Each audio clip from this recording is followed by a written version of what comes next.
Vamos convidar a abrir a sua Bíblia aí em 2 Samuel, capítulo 9, do verso 1, um texto que nós já compartilhamos esse texto recentemente, e hoje nós vamos poder, de novo, meditar nesse texto.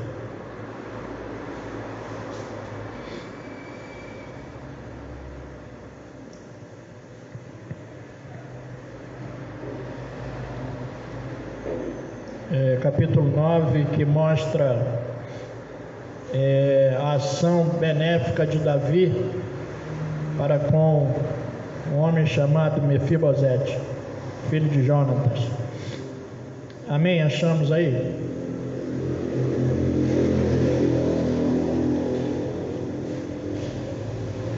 Quantos irmãos, alguns irmãos estão se localizando aí? Vamos orar.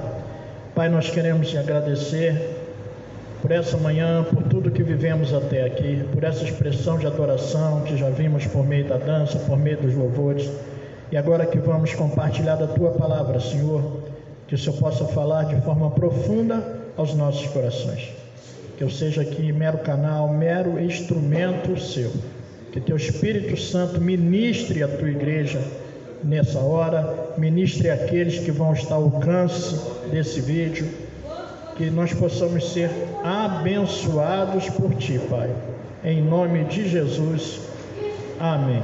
Amém?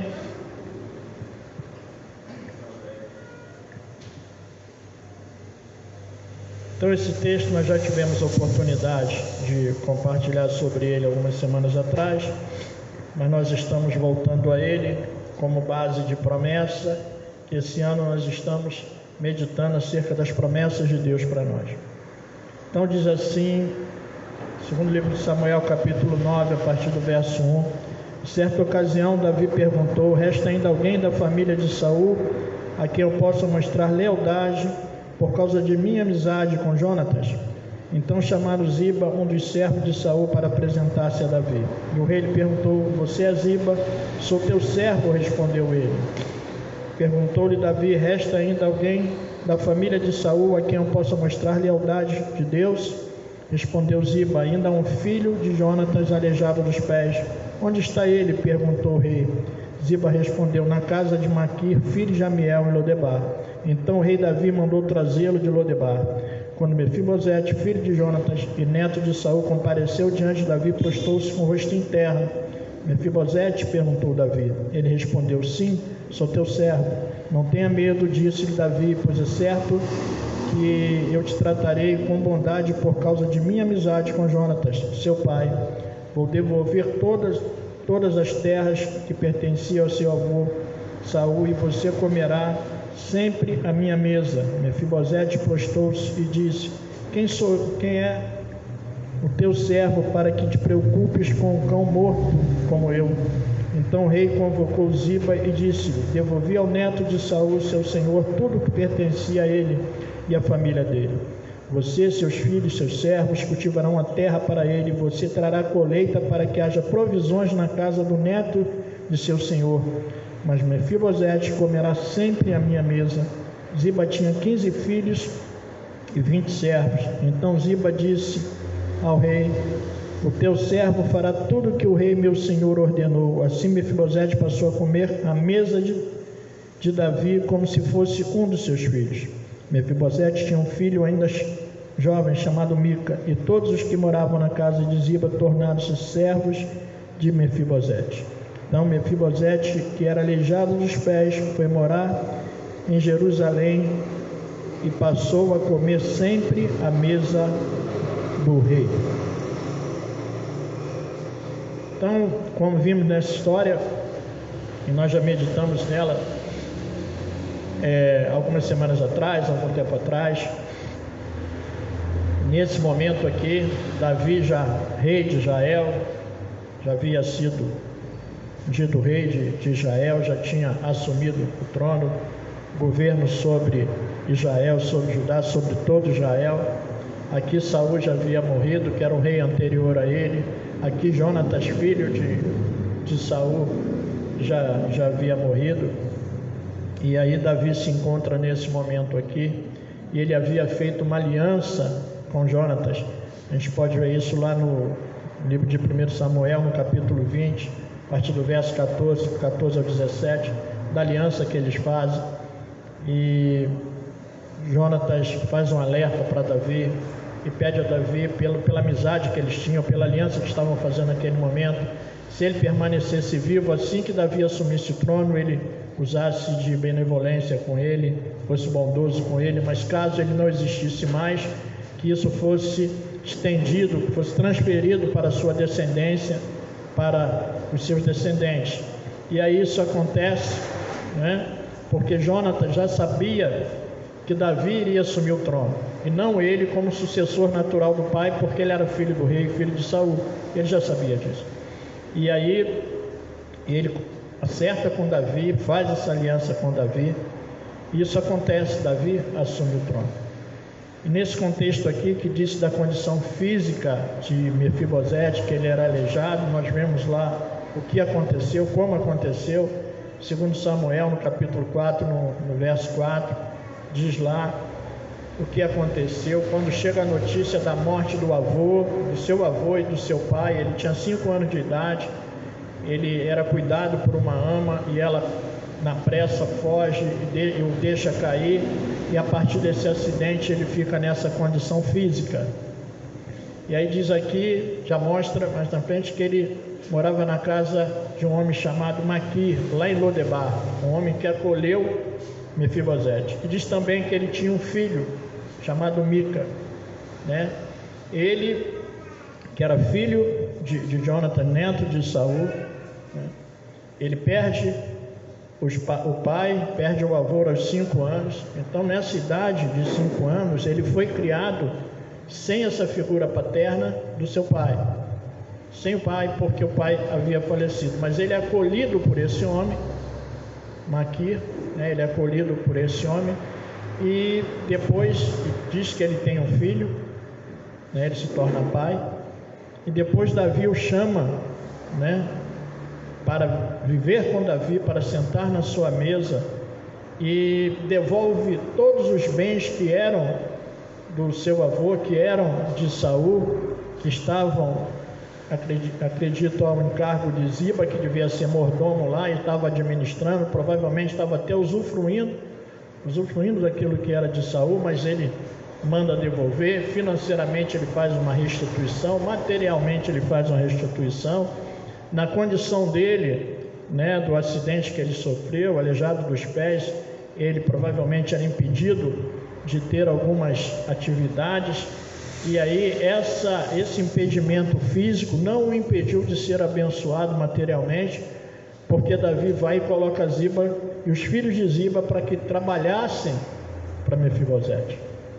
Então ele recebe essa restituição, mas além dessa restituição que ele havia material, que ele precisava, porque ele vem de Lodebar, um lugar que não era bom, um lugar de seca, um lugar que não tinha pastagem, e ele vem para Jerusalém, para o centro religioso onde o rei estava, e aí ele é acolhido por Davi. Então que eu quero que nós possamos meditar hoje nessa passagem, é sobre esse acolhimento de Davi para com Mefibosete. E é interessante porque ele poderia fazer toda a restituição e não trazê-lo para a mesa, e não trazê-lo para o convívio para que sentasse na mesa. Ele tinha tudo, ele teria tudo materialmente falando, mas ele dá ainda mais. Então sentar à mesa com o rei significava honra, significava comunhão. Mas também nesse caso aqui, e a gente vai poder ver aqui no texto, no verso 3, no 6, no 7 e no 11, o que me chama a atenção, aqui diz: perguntou-lhe Davi, resta ainda alguém da família de Saul a quem eu possa mostrar a lealdade de Deus? Respondeu Ziba, ainda há um filho de Jonathan, aleijado dos pés. Então a referência que se faz aqui é o pai dele, a um filho de Jonatas. No 6, nós vamos ver assim: quando Mefibosete, filho de Jonatas e neto de Saul, compareceu diante de Davi, prostrou-se com o rosto em terra. Mais uma vez é marcado aqui, quando Mefibosete, filho de Jonatas. Então, marca aqui a questão da filiação dele, marca aqui a questão da paternidade. No 7, não tenha medo, disse-lhe Davi, pois certo é que eu o tratarei com bondade por causa da minha amizade com Jonatas, seu pai.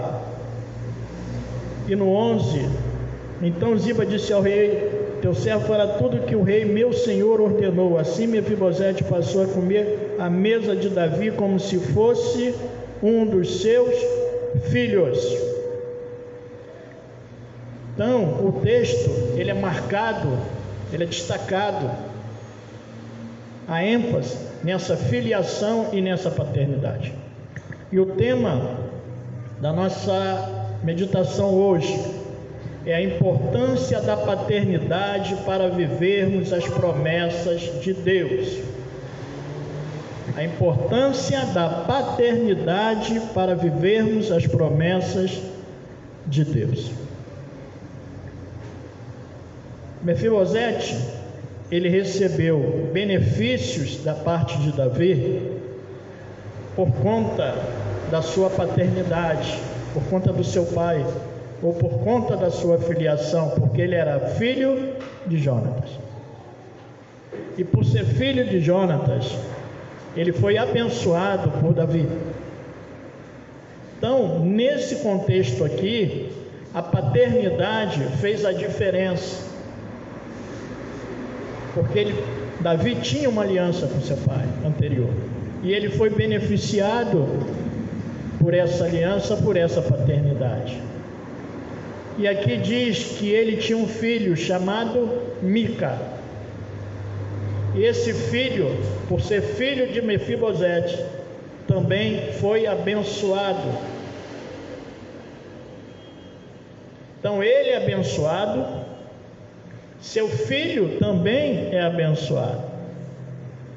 E é interessante que, ao contrário do que aconteceu com ele, que ele não teve essa condição paterna, o filho dele teve. Então essa condição da paternidade é uma coisa fundamental para as nossas vidas. A paternidade tem uma condição fundamental para a nossa existência. Seja ela para um sentido positivo, seja para um sentido negativo. Falando de paternidade natural. E Deus se ocupa tanto desse tema, Deus dá tanta importância à paternidade, né? Que em Salmos ele cobre a paternidade do órfão. Diz que ele é pai dos órfãos. E aí, mesmo na condição, na ausência de um pai biológico, ele supre a figura de um pai. E aí, uma paternidade que às vezes está para além, no sentido de amor, do que a biológica, porque é chamado pai do coração. Então existe essa paternidade. Então Deus sempre se ocupa desse sentido, dessa necessidade humana, que é a necessidade da paternidade. Nós, enquanto seres humanos, carecemos dessa questão dessa paternidade, também da maternidade, que é completa, é pai e mãe, mas aqui nós estamos tratando da paternidade. E aí, isso é fundamental.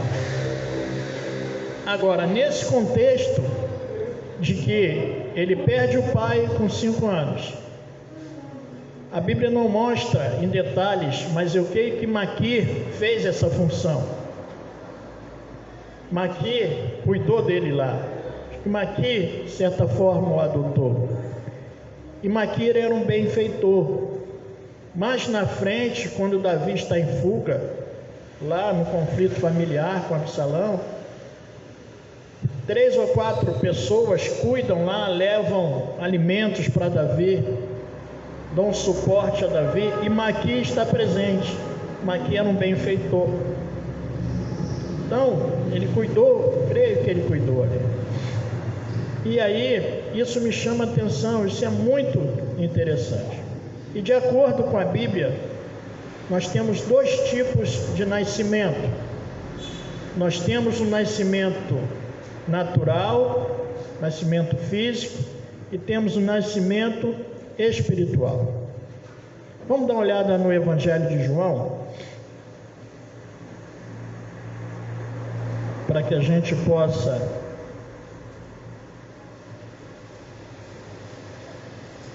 ver um pouco. João 3.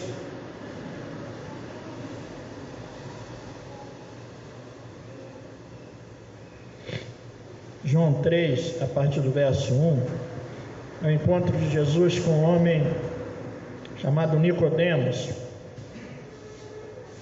Disse assim: havia um fariseu chamado Nicodemos, uma autoridade entre os judeus. Ele veio a Jesus à noite e disse: mestre, sabemos que ensinas da parte de Deus, pois ninguém pode realizar os sinais milagrosos que estás fazendo, se Deus não estiver com ele. Em resposta, Jesus declarou: digo-lhe a verdade, ninguém pode ver o reino de Deus se não nascer de novo. Perguntou Nicodemos: como alguém pode nascer sendo velho? É claro que não pode entrar pela segunda vez no ventre de sua mãe e renascer. Respondeu Jesus: digo-lhe a verdade, ninguém pode entrar no reino de Deus se não nascer da água e do Espírito. O que nasce da carne é carne, mas o que nasce do Espírito é Espírito. E aí nós vemos a questão do nascimento natural, nascimento da carne, e o nascimento do Espírito. E João, no capítulo 1, nesse mesmo Evangelho, nós vamos ver a partir do verso 10, diz assim: aquele que a palavra estava no mundo, e o mundo foi feito por intermédio dele, mas o mundo não o reconheceu. Veio para os que era seu, mas os seus não o receberam. Contudo, aos que receberam, aos que creram em seu nome, deu-lhes o direito de se tornarem filhos de Deus, aos quais não nasceram por descendência natural, nem pela vontade na carne, nem pela vontade de algum homem, mas nasceram de Deus. E aqui fica claro para nós, a partir desse nascimento natural e o nascimento espiritual, que nós temos a paternidade natural, temos a paternidade divina, a paternidade espiritual. Paulo teve diversos filhos, chamados filhos na fé, aqueles por meio do qual ele pregou o Evangelho e foram gerados por ele através do Evangelho. E aí ele tem lá Tito como filho, ele tinha Timóteo como filho na fé, ele tem Onésimo, um escravo, e ele é filho, ele intercede até por ele. Então, essa paternidade espiritual, essa paternidade divina, essa paternidade natural, mas nessa paternidade divina, que você nasce do Espírito, você nasce de novo, você pode ter uma paternidade espiritual no sentido de um pai na fé, alguém que Deus usou para, por meio dessa pessoa, você nascer de novo. Por meio dessa pessoa, através do Evangelho, você nascer de novo. Então isso é muito interessante e me chama a atenção, essa paternidade natural e essa paternidade espiritual. Então, a paternidade, ela é importante. E aí, olhando para Jesus, olhando para a vida de Jesus, nós vamos ver a questão da paternidade de Jesus. Vamos lá em Mateus, no capítulo 1.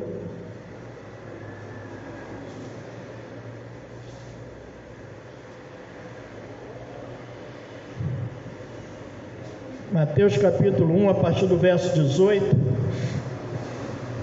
diz assim: Foi assim o nascimento de Jesus Cristo. Maria, sua mãe, estava prometida em casamento a José, mas antes que se unisse, achou-se grávida do Espírito Santo. Por ser José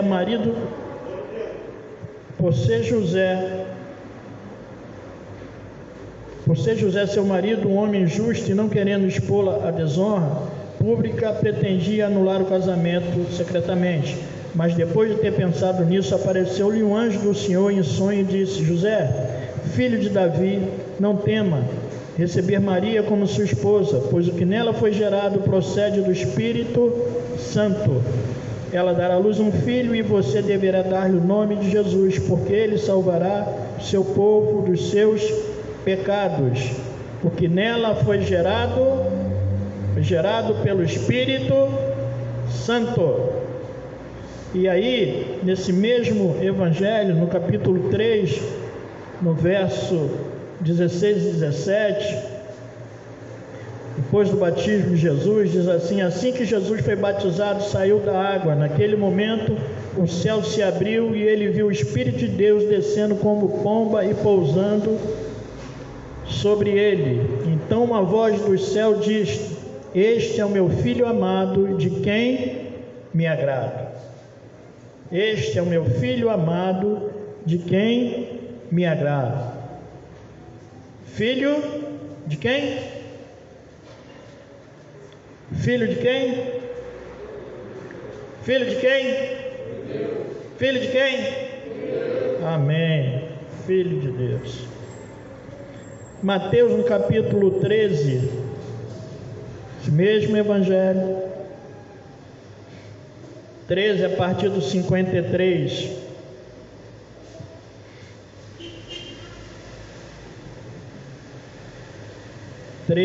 A partir do verso 53. Quando acabou de contar essas parábolas, Jesus saiu dali, chegando à sua cidade, começou a ensinar ao povo na sinagoga. Todos ficaram admirados e perguntavam: de onde lhe vem esta sabedoria e estes poderes milagrosos? Não é este o filho do carpinteiro? O nome da sua mãe não é Maria, e não são seus irmãos Tiago, José, Simão e Judas? Não estão aqui conosco todas as suas irmãs? De onde, pois, ele obteve todas essas coisas? E ficaram escandalizados por conta disso. Não é este o filho do carpinteiro? Então é interessante que, embora nessa condição, como descrita, de filho de Deus, não filho natural de José, mas identificado como filho do carpinteiro, o filho de José. Então, tendo essa paternidade divina, vinda do Espírito Santo, como nós vimos aqui, ele tinha na figura de Deus o seu pai, e nós vemos toda a trajetória dele, a relação dele com o pai. Ele ainda vai dizer: eu e o pai somos um. O filho só faz aquilo, a obediência ao pai, essa relação íntima dele com o pai. Mas ele teve aqui, na figura de José, alguém que o conduziu. Jesus tinha duas naturezas, uma divina e uma humana. Nessa condição humana aqui, José o conduziu. Que fantástico, José! Que fantástico, José! E é interessante que ocorre um fato com Jesus, com 12 anos, ele fica para trás e se junta lá aos doutores da lei, e ele começa a ser interrogado, e eles ficam admirados, com Jesus. E quando Maria, a mãe de José, eles voltam e alcançam Jesus, e Maria fala com ele: filho, o que você fez? Ele falou: vocês não sabem que eu tenho que fazer a obra do meu pai? E aí ele se referia a Deus. Então, Jesus, enquanto homem, ele teve essa necessidade paterna de alguém que o conduzisse aqui. Ele teve a referência paterna. E aí, era o carpinteiro. Essa era a referência. Mas ainda não tinha sido revelada para eles, né, essa identidade de Jesus. E aí, caminhando um pouco mais nesse sentido, a gente olha aqui para a gente entender, corroborar essa questão que eu acabei de falar de José. Em Romanos capítulo 1, do verso 1 ao 4, diz assim: Paulo, servo de Cristo Jesus, chamado para ser apóstolo, separado para o evangelho de Deus, ao qual foi prometido por ele de antemão por meio de seus profetas nas escrituras sagradas, acerca do seu filho, que como homem era descendente de Davi, que mediante o Espírito de Santidade foi declarado Filho de Deus, com poder pela sua ressurreição dentre os mortos. E aí, qual foi prometido antes pelos profetas acerca do seu filho, que como homem era descendente de Davi. E aí lá em Mateus, o texto que nós lemos, no capítulo 1, a partir do verso 18, nós vamos ver essa expressão, essa referência.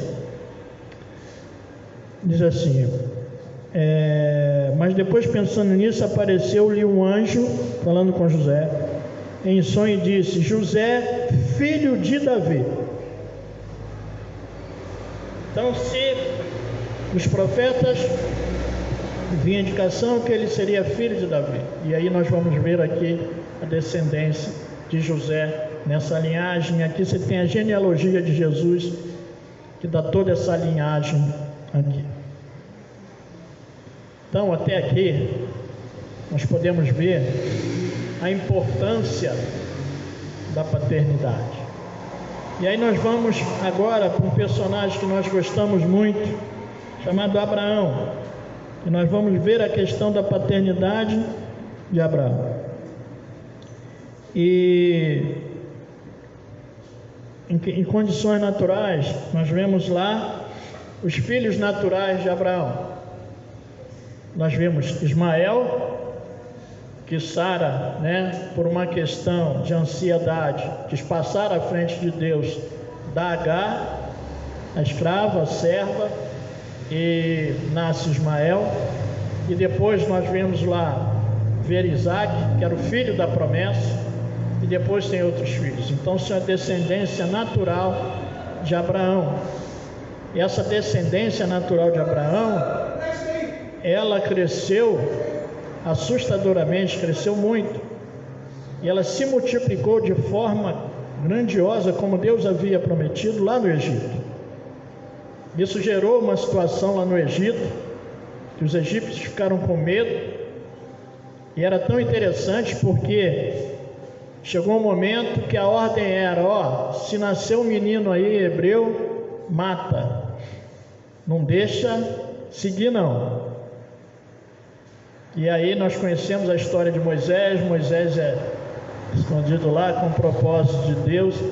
Essa era a descendência natural de Abraão.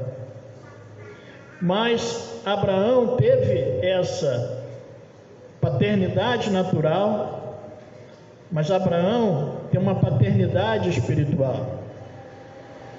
Os filhos da fé é que são filhos de Abraão. E aí Gálatas no capítulo 3,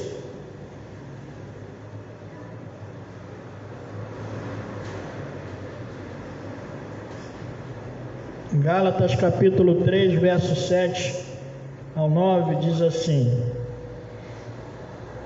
estejam certos, portanto, de que os que são da fé, estes é que são filhos de Abraão, prevendo a Escritura que Deus justificaria os gentios pela fé. Anunciou primeiro as boas novas a Abraão: por meio de você todas as nações serão abençoadas. E o verso 26 desse mesmo capítulo: todos vocês são filhos de Deus mediante a fé em Cristo Jesus, pois os que em Cristo foram batizados, de Cristo se revestiram. Não há judeu, nem grego, escravo, nem livre, homem, nem mulher, pois todos são um em Cristo Jesus. E se vocês são de Cristo, são descendência de Abraão, herdeiros da promessa. Então podemos ver aqui a questão da descendência natural de Abraão e essa descendência espiritual, os filhos da fé, que somos nós. Nós somos descendência espiritual de Abraão. Não somos judeus lá, no caso dos filhos natural, mas esse era um propósito de Deus nessa paternidade espiritual, nós sermos alcançados pela graça de Deus. Em ti serão benditas todas as famílias da terra. Então isso é muito forte, isso é especial, nós sabermos dessa importância, da importância da paternidade, para nós vivermos as promessas de Deus.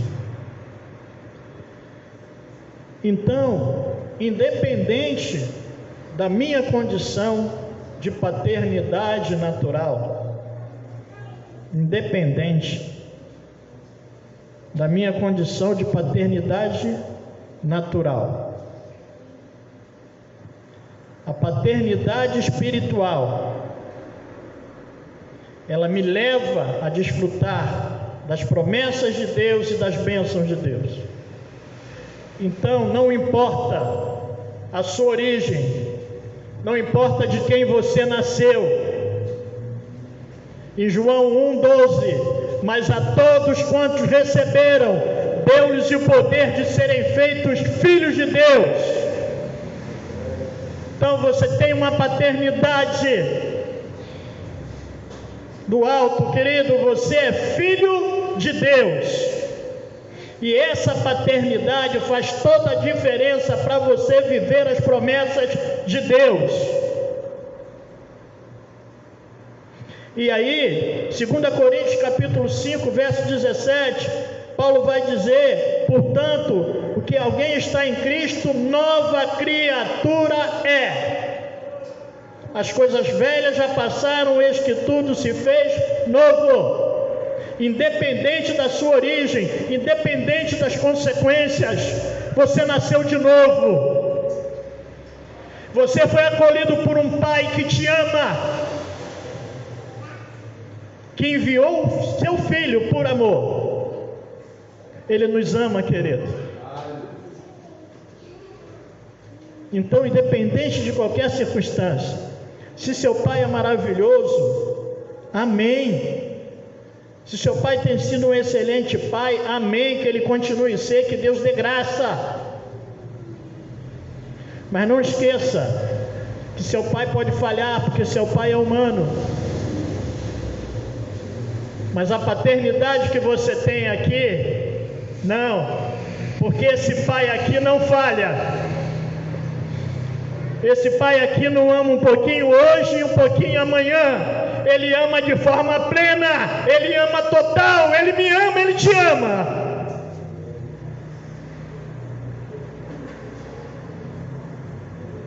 E aí, queridos, todos os benefícios que Mefibosete pode ter recebido de ser restituído na questão material do seu avô. Para uma criança que perdeu o pai e ficou aleijado aos 5 anos, vir para uma mesa e ser acolhido como filho, faz a diferença. A partir de hoje, você come na minha mesa como meu filho. Essa é a grande diferença. Hoje é Santa Ceia.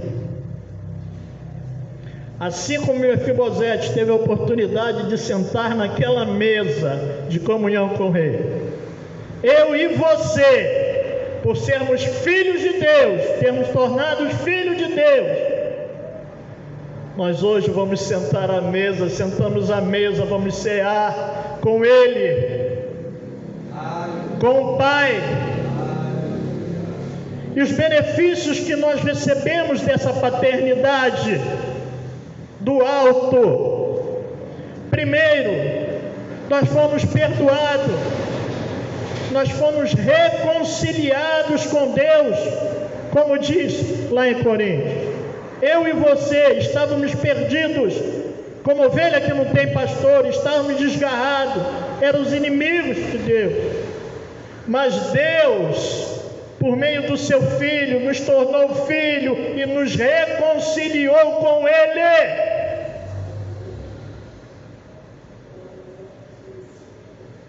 Sim, Adão tem uma raça caída, decaída. Em Cristo, novo cabeça de raça. Oh, Pai, isso é maravilhoso, queridos.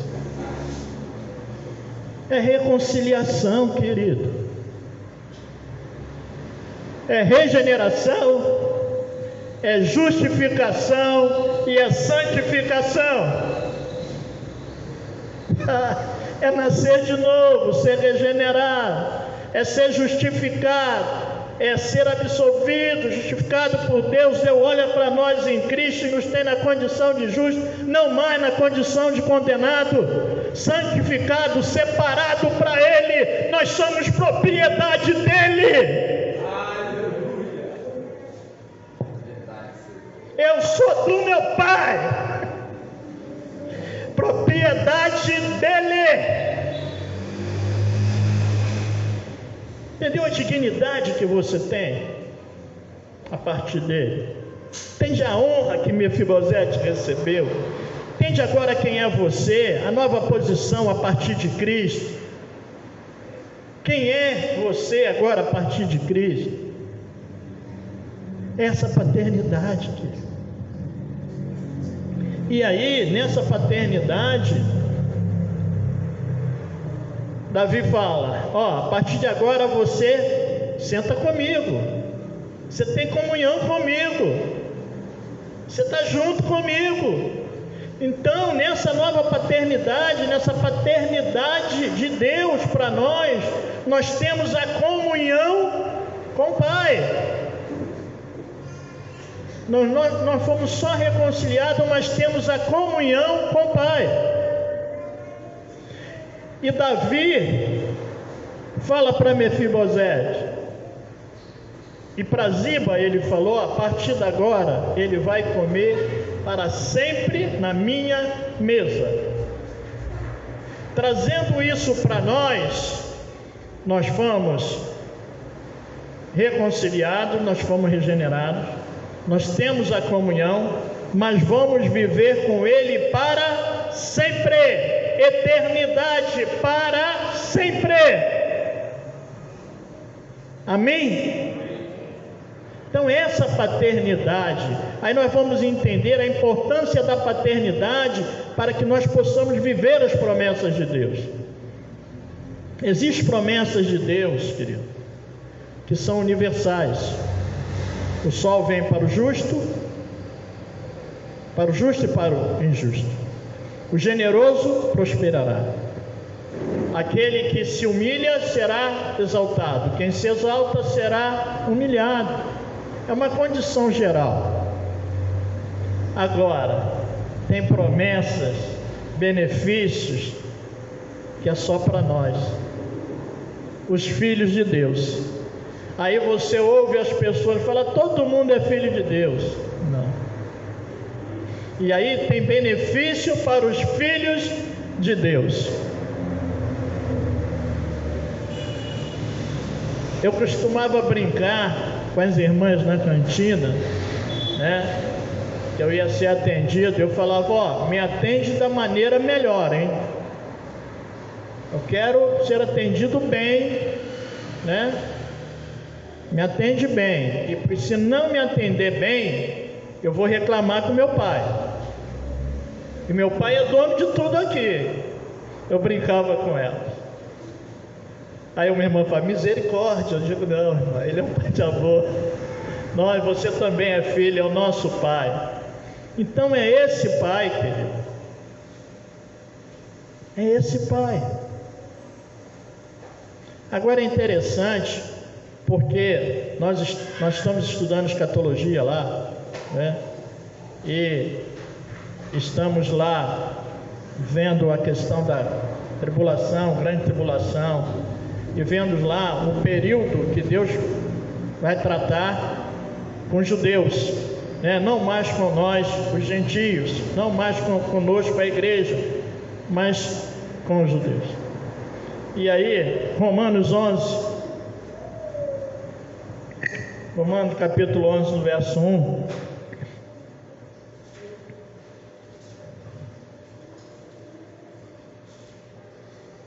Romanos 11,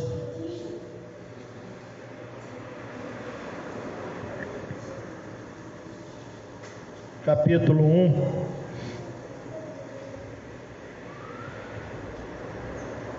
diz assim: porque, pois acaso Deus rejeitou seu povo? De maneira nenhuma. Eu mesmo sou israelita, Paulo falando. Pergunta, pois acaso Deus rejeitou seu povo? De maneira nenhuma. Eu mesmo sou israelita, descendente de Abraão, da tribo de Benjamim. Deus não rejeitou seu povo, o qual de antemão conheceu. Ou vocês não sabem como Elias clamou a Deus contra Israel, conforme diz a Escritura: Senhor, mataram os teus profetas e derrubaram os teus altares. Sou o único que sobrou e agora estão procurando matar-me. E qual foi a resposta divina? Reservei para mim 7.000 homens que não dobraram os joelhos diante de Baal. Assim hoje também há um remanescente escolhido pela graça. E se é pela graça, já não é mais pelas obras. Se fosse a graça, não seria graça. Que dizer então? Israel não conseguiu aquilo que tanto buscava, mas os eleitos obtiveram. Os demais foram endurecidos, como está escrito: Deus lhes deu um espírito de atordoamento, olhos para não ver, ouvidos para não ouvir, até o dia de hoje. E Davi diz que a mesa deles se transforma em laço e armadilha, pedra de tropeço, retribuição para eles.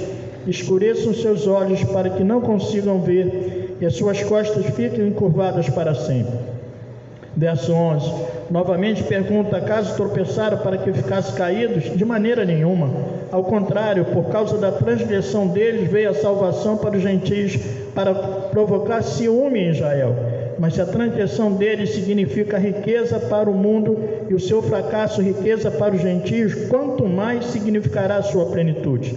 Estou falando de vocês, gentios, visto que sou apóstolo para os gentios. Exalto o meu ministério na esperança de que alguma forma provocar ciúme em meu próprio povo e salvar alguns deles. Pois se a rejeição deles é reconciliando o mundo, que será a sua aceitação, senão vida dentre os mortos? E verso 28, quanto ao evangelho, eles são inimigos por causa de vocês, mas quanto à eleição, são amados por causa dos patriarcas. Pois os dons e o chamado de Deus são irrevogáveis. Quanto ao evangelho, eles são inimigos por causa de vocês, mas quanto à eleição, são amados por conta dos patriarcas. E aí, voltamos para a paternidade. Não que os patriarcas, né? A figura do patriarca era um chefe de família, o pai. Não que eles passassem de forma natural essa questão da salvação, mas era referência a eles, porque Deus separou um povo e Deus escolheu aquele povo para ser dele. E aí, em dado momento, Deus permite, endurece o coração desse povo para que a salvação chegue até nós. Mas como Ele escolheu aquele povo para ser dele, Ele volta e resgata esse povo, parte desse povo pela fé. Isso é fantástico. E para nós encerrarmos aqui, Marcos capítulo 14.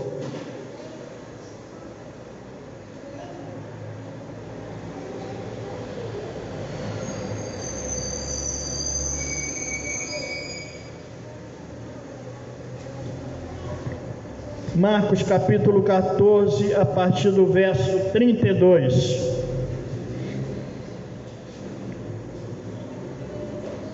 Marcos 14, a partir do 32, Jesus no Getsemane.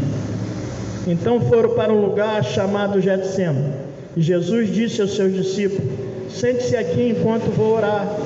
Levou consigo Pedro, Tiago e João, e começou a ficar tão aflito e angustiado. Ele disse: a minha alma está profundamente triste, numa tristeza mortal. Fique aqui e vigie. Indo um pouco mais adiante, prostrou-se e orava, para que, se possível, afastasse dele aquela hora. E dizia: Abba, Pai, tudo te é possível, afasta de mim este cálice, contudo, não seja o que eu quero, mas sim o que tu queres. Dizia: Abba, Pai, meu Pai.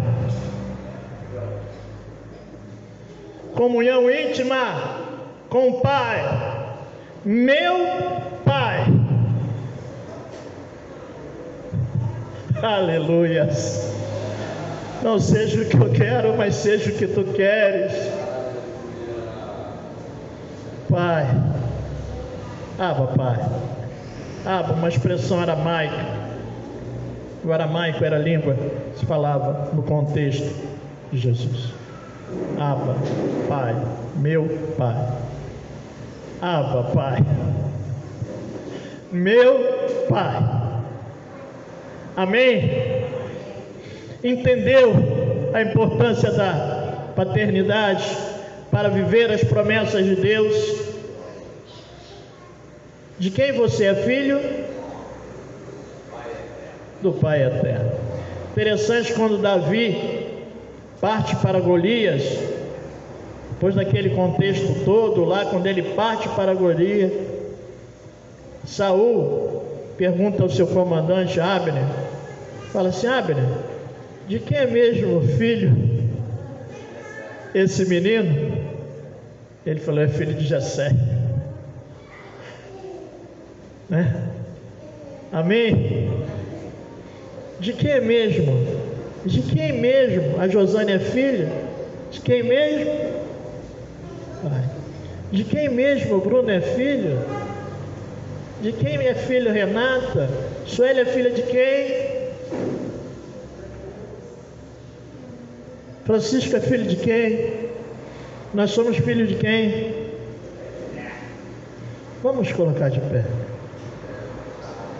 Então, que você saia daqui nessa manhã com seu coração em festa, em alegria, em saber que você é filho de Deus.